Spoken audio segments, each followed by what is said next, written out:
কি হইলো?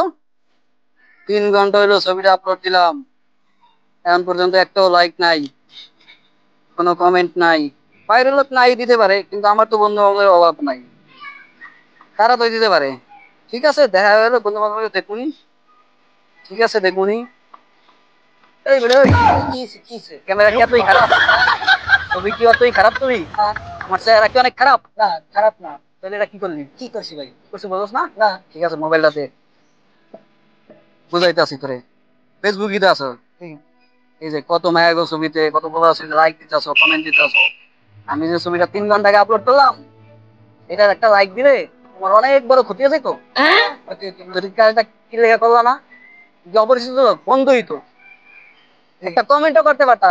মায়া গো ছবিতে তো ঠিকই হা হা দিছো, লাইক দিছো, কমেন্ট দিছো, সবকিছু দিছো, আমারটা কি দোষ করো? ঠিক আছে, মোবাইল তো তোমার টাকাতে কিনছো, তোমার যা মন চায় তাই করো, যা মন চায় তাই করো, কিচ্ছু বলবো না। ঠিক আছে, যাও, যা ভালো মনে হয় তাই করো। বন্ধু বান্ধব অনেক আপন মনে করছিলাম, যা ভাবছি তা না। ছবিতে একটা লাইক দেবো, কোনো টাকা পয়সা লাগবে না, এ পর্যন্ত দিতে হয় না। ঠিক আছে, ব্যাপারটা দেখতেছি। আসসালামু আলাইকুম। ভাই, আপনি তো বড় ভাইয়ের মতো মনে করছিলাম, মনে তো করেন, কিন্তু আপনি যেই কাজটা করলেন এটা তো ভাই পছন্দ হলো না। কি করছি ভাই? কি করছি আপনি বলতে পারছেন না? না তো। আপনার মোবাইলটা একটু দেখি আমি।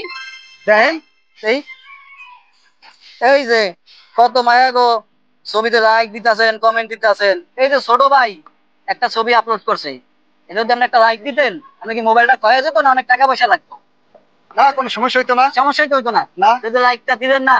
এটা একটা কাজ করলেন, আপনার বড় ভাই হয়ে কি উপকারটা হইলো? কারণ আপনি তো সামান্য একটা লাইক দিবেন, এটা পর্যন্ত দিতেছেন না।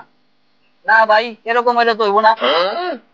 না না, আপনাকে এরকম আশা করিনি। ঠিক আছে ভাই, আপনাকে যা ভালো মনে হয় তাই করেন, না ছবিতে লাইক দিলে আমার লাভ হয়, এটাই করেন। ঠিক আছে, বুঝলেন? ঠিক আছে ভাই।